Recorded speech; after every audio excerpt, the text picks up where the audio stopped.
মাননীয় মই অবৰু সুৰক্ষা সমিতি আৰু গণসুৰক্ষা পাৰ্টিৰ মথনগুৰি সমষ্টিৰ মই এজন প্ৰাৰ্থী আছিলোঁ।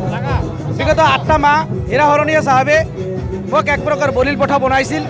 বিভিন্ন সময়ত মথনগুৰিত গৈ পেলাই মোৰ সন্মুখতে তেওঁ মিডিয়াৰ আগত কয় মথনগুৰি সমষ্টি বিজেপিক অফাৰ কৰা হৈছিল, কিন্তু বিজেপি জিতিব নোৱাৰিলে। যাৰ কাৰণে মই প্ৰত্যক্ষ কৰিব পাৰিছোঁ মোক বলিৰ পঠা সজোৱা হৈছিলে। যাৰ কাৰণে মই GSP দল ত্যাগ কৰিলোঁ আৰু তাতে কোনো ভৱিষ্যত নাই। তাতে মাত্ৰ হিন্দু মুছলমানৰ ৰাজনীতি চলে, বড়ো অবৰু ৰাজনীতি চলে।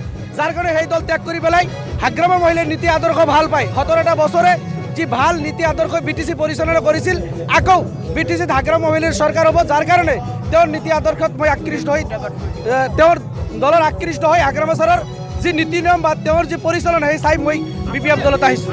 এতিয়া আমি এটাই ভূমিকা ল'ম, যিকোনো পদ্ধতিত আমি BPF চৰকাৰ বনাম। GSP কোনো পধ্যে BPFত ফেক্টৰ নহয়, কাৰণ হীৰা হৰণীয়া যে এজন প্ৰতাৰক, তেওঁ যে মাত্ৰ বড়ো ৰাজনীতি কৰিছে ৰাইজ বুজিবলৈ বাকী নাই।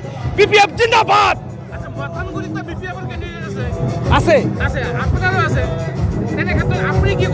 নাই, এতিয়া যিহেতু মই বাদ দিছোঁ, এতিয়া মই মথনগুৰি সমষ্টিৰ যিজন BPFৰ প্ৰাৰ্থী আখতাৰ আহমেদ বাইদেউ, তেওঁৰ হৈ মই অপেন প্ৰচাৰ কৰিম। যিকোনো পদ্ধতিত তেওঁক জিতাই লোৱাৰ কাৰণে ৰাইজৰ ওচৰত আমি আহ্বান জনাম আৰু ৰাইজক আমি ক'ম যে BTADত সম উন্নয়ন সম মৰ্যাদা এটাই ৰাস্তা, BPF চৰকাৰৰ বাহিৰে বিকল্প কোনো ৰাস্তা।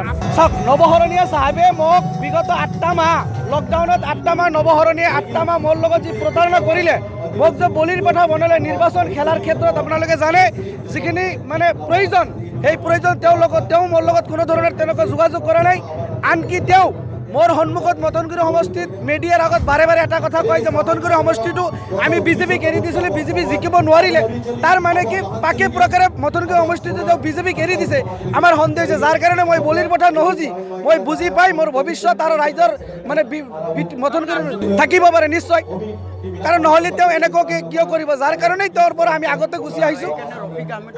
যাৰ কাৰণে অবৰুৰ বহুত মানুহ লাহে লাহে বাদ পৰি আছে। মোৰ আগত আমাৰ ৰফিক ভাই BPF দল মানে GSP দল ত্যাগ কৰিছে।